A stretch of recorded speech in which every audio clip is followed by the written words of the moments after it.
ખ્યાતિ હોસ્પિટલ કાંડનો રેલો પહોંચ્યો છે વડોદરા। ખ્યાતિ હોસ્પિટલ કાંડ બાદ આરોગ્ય વિભાગની કાર્યવાહી હાલ તો હાથ ધરાઈ છે।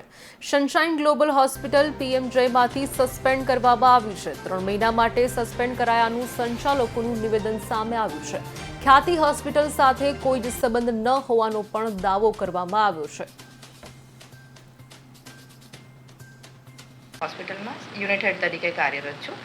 અમે પીએમજેમાં છેલ્લા 10 વર્ષથી સેવાઓ આપી રહ્યા છે। અરાઉન્ડ 6 થી 7 ક્લસ્ટર્સમાં એક જે અમારું સર્જિકલ ઓન્કોલોજીનું ક્લસ્ટર છે એમાં એક ડોક્યુમેન્ટેશનની ક્ષતિના કારણે ખાલી અમારું ઓન્કોલોજી ક્લસ્ટર સસ્પેન્ડ કરવામાં આવ્યું છે 3 મહિના માટે। બાકી બીજા બધા ક્લસ્ટર જેમ કે જોઈન્ટ રિપ્લેસમેન્ટ છે, યુરોલોજી છે, કાર્ડિયોલોજી છે, એ બધામાં અમે કાર્યરત જ છે સેવા આપવા માટે અને હમણાં પેશન્ટ્સ એના એડમિટ પણ છે।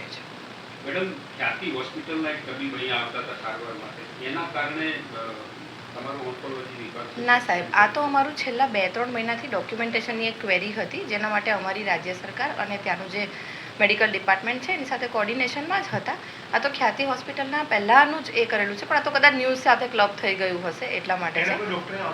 ના, ખ્યાતિ હોસ્પિટલના ડૉક્ટર અમારા ત્યાં વિઝિટિંગ કન્સલ્ટન્ટ તરીકે સુરત હોસ્પિટલમાં કોઈક વાર સેવા આપતા હતા, બરોડામાં એમણે સેવા નથી આપેલી। It's a suspension for just 3 months and वो भी ऑन्कोलॉजी सर्जिकल क्लस्टर के लिए। बाकी हम पीएमजेवाई में बहुत सारे क्लस्टर में अपना योगदान दे रहे हैं, वो क्लस्टर हमारा चल रहा है। और जो